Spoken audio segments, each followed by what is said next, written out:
The anime starts with an out view of a gorgeous capital mansion inside where an elegant young woman is drinking tea, only to scale out to see it was a painting of her, as now the city is covered in fire as citizens revolt in a mob. With trokes in their hands and hate in their hearts, citizens to soldiers invade the mansion of the royal family, dragging the former empress of the kingdom as she yells for them to unhand her. She yells enraged and is confused why not a single person would come to kill these men treating her this way. The soldiers roughly throw him into the cage, glaring at her. The first princess cries as she's left in the dirty, cold floor of her cell. All inside the room is left a book for her to read. For 3 years she was left in her cell, losing all hope of escaping. The guards would mock her state, with one taking pleasure in mistreating her, forcefully serving her meals she hated while still the princess of the kingdom.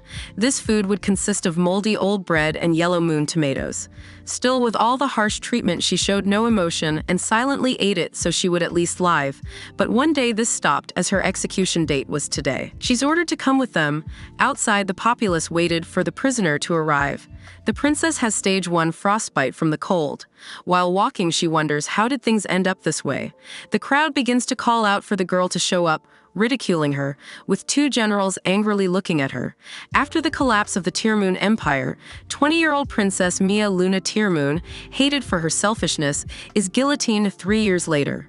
Distortions in time begin to reverse what we see. The girl wakes up frantically, checking her neck and looking around. However, instead of dying, she awakens to find herself back in her 12-year-old body. She thinks the event was all a dream, until she finds her diary stained with her blood from the execution. Inside it contained the entries she made prior to the event, of her being afraid to die, knowing her execution date is soon. Knowing the truth, she walks down her marvelous palace feeling down. Mia tries to tell herself that this was all some bad nightmare and she should eat to clear her head. At the dining table, she looks disinterested, which has the maids on edge, afraid of what the princess might do. Mia takes a better look at her chef and recognizes him as the head chef she fired. 2 years ago, she fired him because he would always serve her vegetables she didn't like, until one day she couldn't take it anymore, and she fired him. She recognizes the soup in front of her as a more culinary refined version of the dish she ate in prison. An eerie silence fills the dining room. The chef begins to say he knows she dislikes vegetables but ensures it's healthy for her body. Instead of a moldy, disgusting version of her meal, she was given a balanced, well-prepared stew. Mia enjoys it, with her excitedly asking about the meal. Her abnormal eating makes all her servants in the room sweating in confusion. The princess wishes to stave off her date with the guillotine. She started by treating the chef she fired in her first life better. The taste of the food reminds us of her prison days, being fed moldy bread and the vegetables she hated. As she begins to cry, the chef is still worried if the meal is not to her liking. Mia puts his worries to rest, saying she enjoyed the meal he made, appreciating the work he's done. The man begins to explain the dish, with it needing 3 days for the tomatoes to simmer. Mia has a new appreciation for the man as he takes his job seriously. The cost of the meal itself, according to the chef, suddenly reminded her of someone who said the same thing in her first life. Trying to remember whose snide voice he was, she decided to eat something sweet, ordering the maid to bring her a treat. Mia looks up with hearts in her eyes, with a maid bringing a cake, only for the maid who carried the cake tripped and fell, with her face ending up in the cake that plopped on its platter on the floor. Mia is able to suppress her anger, with her maids shocked that she hasn't snapped yet. Trying to compose herself, Mia asks her maid if the cake can be replaced, but they are afraid to report that it was the only cake available. Hearing this, she snaps and demands the girl get up, which makes her maids relieved that her usual self is back. When she finds out, the maid is Anne, one of 2 loyal subordinates in her past life. Anne would periodically come to visit Mia in prison. Anne would wash and comb her hair, even willing to try having small talk with her. Mia, downtrodden, asks why the girl still chooses to serve her with no pay. After the collapse, all the other servants left her in less than a month. Mia came clean, remembering she was never nice to her. In fact, she knows it was much the opposite. But still, the girl has been here all 3 years to see her. The girl says she never had a real reason in particular, but felt that someone needed to take care of her.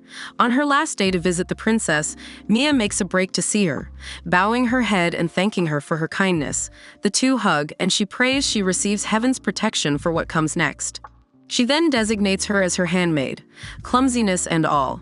After sending Anne to buy some sweets with a Tearmoon Empire Gold Crescent coin, which is worth more than 60 days of wages, Mia now has an idea of her food finances. That, combined with the entries in her diary, which predict a famine and the Empire's collapse, set her to work. She spent her time in the library teaching herself how to counter the political and economic problems to come. Still, she needed the help of someone in the Gold Moon Ministry, the government branch in charge of tax matters, whom she goes to visit. She has no idea yet who he is, aside from what she calls him, the four-eyed nerd who was sent to the provinces. She finds him in the courtyard of the kingdom, arguing with an official. Anne wonders why the two are in this portion of the palace, given that it is the commercial sector. Mia is serious when she says she needs to speak to a male. Anne thinks she's going to a romantic rendezvous and promises to be a good wingwoman. But Mia is actually at the Gold Moon Ministry, where she is discussing the imperial food budget and recalling her prior lives. Mia goes in to see Ludwig, hoping her mere presence will suffice. Ludwig starts to berate her, asking whether she knows how much the royal family spends on meals. He begs her to do her duty as a princess properly, as she has more influence than most others in the country. Mia recalls being frustrated by Ludwig Hewitt's kind comments in her past life, but she requires his assistance to escape danger. Ludwig is told to leave the city to undertake other duties. If he does, the monarchy would fall. Mia is terrified because she will be sent right back to the guillotine. Her Highness interrupts their talk, much to the surprise of both men. Taking Ludwig's hand, she begs for a word with him, which Anne interprets incorrectly. Ludwig wants to hear what her question was. She smugly asks, "How do we set the Empire's finances right?" This enlightens Ludwig, who asks her how much money is spent on her meals. He believes she is stumped and about to express his disapproval. But she reacts by noting that each dinner costs about 1 month of his salary, being 1 gold crescent moon coin. She quickly launches into a financial rant. Ludwig is quite impressed with Mia's financial advice. However, this stems from a lesson she got one day from Ludwig when she was completely unaware of the country's plight. Irritated by his criticism of her lack of expertise, the girl wrote and recorded everything he said to her. She's now smugly repeating his own comments while Ludwig orders her to stop. Meanwhile, Anne is out wandering, seeking for her princess. She turns to watch Ludwig drop to the knee, blushing as the princess's love life begins. Ludwig has developed a new admiration for the young girl, who appears to be the kingdom's sole hope for survival, prompting him to become her consultant. It shocked her since she had never heard the four-eyed geek compliment her before. While relishing in her success, Ludwig interrupts. As he sees it, he does not comprehend what she would want from him because she has a strong handle on the matter. And despite having the ability to change it, he guesses it is because she feels no one will listen to her since she's a little girl. Mia cries out in agreement, pointing out that she is not flawless and that she needs him to correct her when she is. Ludwig is pleased that the girl is not only modest, but also wise enough to provide advice to others. Ludwig swears allegiance to her as a devoted retainer. He wept on his last visit to see the girl, and she recalls him as the other devoted servant who stood by her side till the very end. Now, Mia and Anne achieved their best together. As Mia observes her journal entries altering, the book comes to symbolize future history. However, when she goes to see how her story ends, it stays the same because she passes away in the same way. She is still dealing with a number of issues as she must devise a plan to contain the virus that has spread to the capital's impoverished neighborhoods. Mia tells Anne that she wants to visit Ludwig, but Anne makes her change into a nicer outfit first, expressing a sentiment concerning something personal. When Mia visits Ludwig, Anne dresses her in a pricey hairpin, which she interprets as a romantic touch. When Mia and her group go to the impoverished New Moon district, the girl requests to see it firsthand so that she can get advice on how to stop disease breakouts in the future. Ludwig and the guards comment on how foul the scent is, but Mia says it's not that bad. Remarkably, she remembers that the cell she was housed in was far worse. Mia remarks that it must be tough for the locals to get water, making bathing a challenge, claiming that if a person hasn't taken a shower in several days, it's normal for them to begin to smell. She bolts, having no idea where she's going. She spots a limp body on the street, and when she turns it over, she sees a still picture of a boy. Ludwig says that he's probably famished, which makes the princess very sad because she is familiar with the sensation, directing Anne to deliver the boys' sweats that they brought. However, Ludwig notes that his condition was caused by bad health and that things will only worsen. Mia then asks him for his advice on how to put an end to a disease outbreak as soon as possible. Ludwig is taken into a trance by this since he never thought that a sickness would befall them and believes that the princess is the leader sent straight from heaven. After collecting his thoughts on the epidemic, he believes that sufficient nourishment must be provided to everyone in the kingdom, and a hospital that can serve the underprivileged. Mia understands that it sounds nice, but it's expensive. She generously provides her hairpin to help support these initiatives, claiming it should be put to better use. Ludwig thinks of her as a saint, but internally, the girl is upset because she knows it will be snatched from her in the future. Taking the necklace, Ludwig promises to maximize the treasure's worth. He knows that once he shows the nobility how the selfless princess sacrificed such a prize, they would be forced to do the same. The same child notices that a hospital will shortly be erected in his area. Inside her carriage, the girl is served special sweets for which she has received a discount. The princess then invites Anna to enjoy her dessert, but Anna becomes upset. When asked why Anna wants to share this with Iris, her sickly sister and aspiring novelist. When the two go to see the girl, the fragile girl wants to speak to the princess because she wants her to read the narrative she wrote, whom she recalls as the author of the tale Anne read to her in her first jail cell. However, Iris died before the narrative could be completed. Mia stops this by naming Iris as her personal author, accidentally disclosing something Iris hasn't written yet. Mia eventually chooses to attend boarding school to further her education and make contacts that would be beneficial in the case of a revolution. As the princess will be attending a royal school, the party arrives at the Holy Principality of Beluga. A maid bumps with a pair of noble young girls. The boundaries Mia established for herself in her former existence come to mind. First, avoid high-risk individuals who will take her to the guillotine. Mia wants to stay out of Prince Sion Sol Sunklen's way at St. Noel Academy. The youngster is the darling of many little girls, and Mia is one of them, and the daughter of a lesser aristocratic family, Tiona Rudolvan, who she bullied so much in her previous life that she had to take revenge. She finally brought about her doom when she inspired the people to rebel as they could identify with her. Mia has no intention of getting close to any of them, but Anna interrupts her as she is attempting to defend her maid, always thinking that her princess is a brave saint who wouldn't ignore this. With her princess in view, beams. Speaking before the prince can step in, she doesn't want to lose her devoted retainer. Getting the girls' attention, they know their princess's face right away. The females who are bothering Tiona attempt to argue that this farmer gave them out. Mia believes that not only the wealthy and powerful are beneficiaries of her favor, sending the aristocratic females who refused to beheaded, fleeing home. Mia still doesn't like the girl, but she figures this will save her from her destiny. The lesser noble remembers that she and her family never felt like nobles as she turns to see Tiona sobbing. She pushed herself in every topic as they were often treated disrespectfully on the outside. Thinking she accomplished something, Mia hastily hands the girl something to wipe her tears. Swift escape. Tiona remembers what her princess said, glad that even someone like her might be granted her favor. The prince and his bodyguard discuss how the princess is lauded for her knowledge as they are strolling. Give the slums of her realm medical treatment.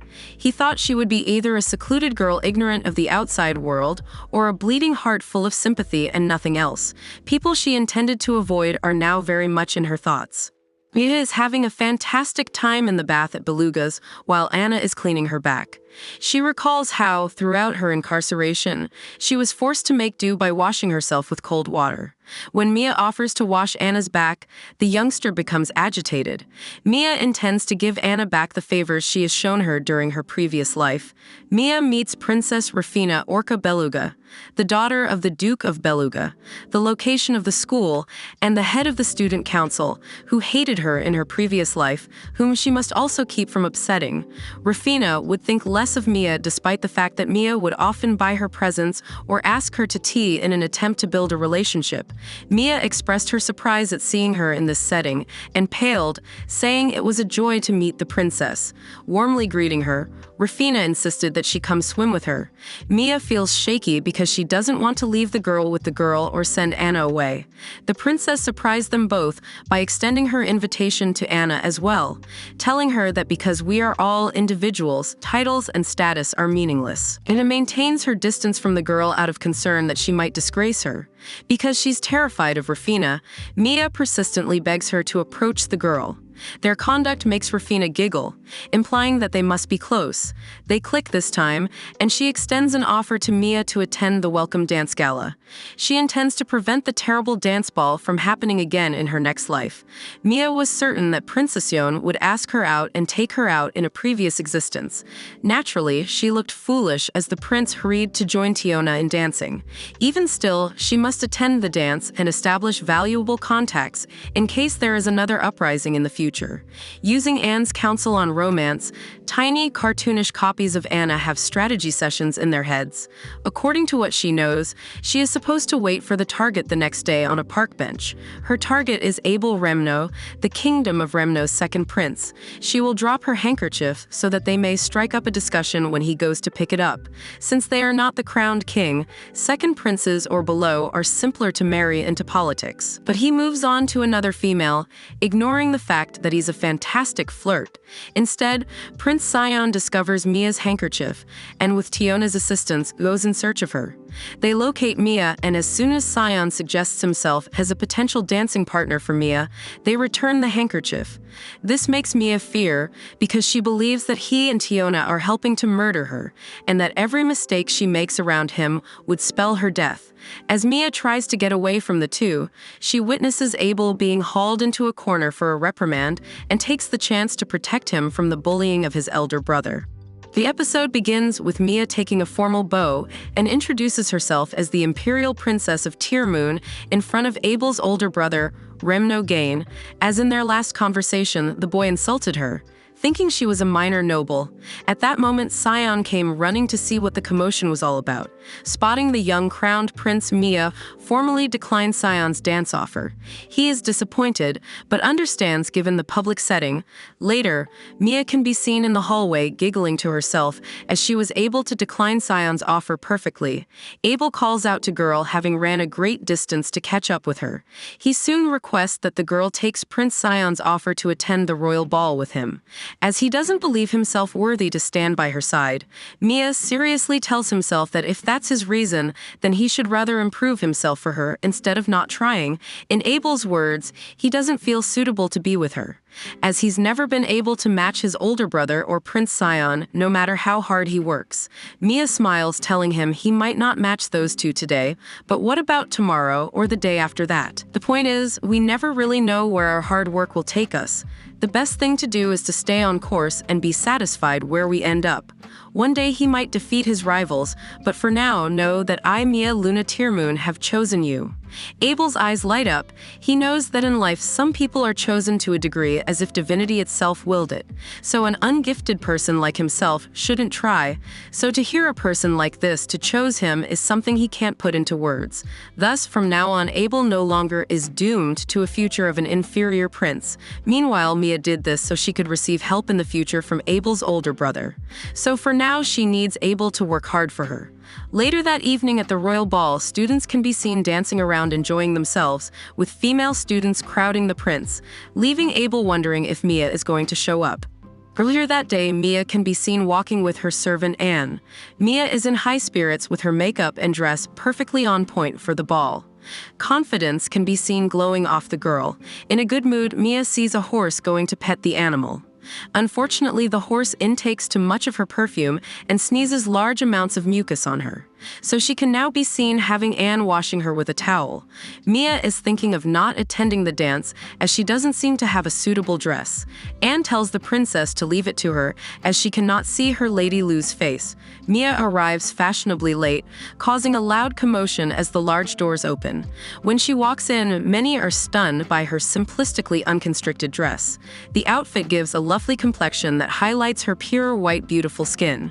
Mia's freshly bathed appearance illuminates the crowd, giving out a gentle glow. Mia is able to captivate the boys, comparing her to a moon goddess. Mia is oblivious to their thoughts about her, and she makes her way over to Abel to apologize for being late. Abel assumes she's apologizing to say she's going to dance with someone else. Abel puts on a smile, ready to hear her rejection, but he's happily surprised when she takes his hand to go dance. Mia isn't known for having any exceptional skills, except for being an exceptional social dancer, as she's able to lead the prince excellently along even though he's a novice. Abel is able to overhear some girls downplay the princess' dancing skills and knows he's the one holding her back in their performance. On the town streets, Anne can be seen with a bag of money that the princess gave her to enjoy herself. Anne thinks there's a hidden meaning from this action since the money came from Mia, even though Mia explicitly told her to use it as her own pocket money. As Chibi Anne is telling her to accomplish something with it, she runs into Tiona's assistant, Leora, who seeks help after she was kidnapped. Right after their dance is finished, Abel rushes over to Prince Sion, dragging Mia along. Asking for the prince to accompany the princess for a dance, Sion for a second is confused, but quickly agrees because he was meaning to trouble Mia for a dance. Secretly, Abel grips his hand as before he felt he lacked ability, vowing he wouldn't concede next time. Meanwhile, Leora explains the situation to Anne as she was taken to the North Tower. Anne believes that her lady would help in this situation, so goes with Leora. While walking, Prince Sion's assistant Keithwood sees the two run off and offers assistance. The two royal families prepare to have their dance as everyone clears the floor to give them space. Mia is annoyed she has to do this, so she decides she'll embarrass him by not holding back. At the same time of the dance, Anne's group is helping Tiona escape. They find out that Tiona is at the tower to retrieve her dress, as mentioned in a note she found in her room, as it was stolen. She finds it there, torn and dirty, with the girl not having the funds to acquire a new dress. Keithwood suspects that Princess Mia is behind this since one of the guards dropped a handkerchief with her crest on it. Anne, instead of defensive or shocked, laughs off the comment. Tiona even comes to Mia's defense, not thinking she would do this to her. Anne wastes no time and uses the money Tia gave her to buy Tiona a new dress and help with her makeup, ensuring Tiona's presence at the ball. As Tiona passes a note from Keithwood to Sion, Mia learns about the kidnapping attempt, and based on evidence found at the scene, she's a suspect. But Sion finds it impossible, and even Tiona, the victim herself, clears her. Mia confronts the Tearmoon nobles studying in the academy. She knows their actions are wrong, but given the governing rules of the Tearmoon Empire, they can get away from treating a lesser noble in this manner. So to give them proper punishment, she warns them of potential expulsion and incurring the wrath of Princess Rufina, who is the governing authority of the school and this country. She does this so the students won't get mad at her, but the rules of the country detailing these actions could cost Mia her head. She intervenes in their case by requesting Rufina's probation for the nobles and deportation for the attendants involved. Rufina, seeing it as a light punishment, misinterprets this as an act of mercy from the wisdom of the Tearmoon Empire, leading to an unexpected friendship between her and Mia, despite their animosity in her first life.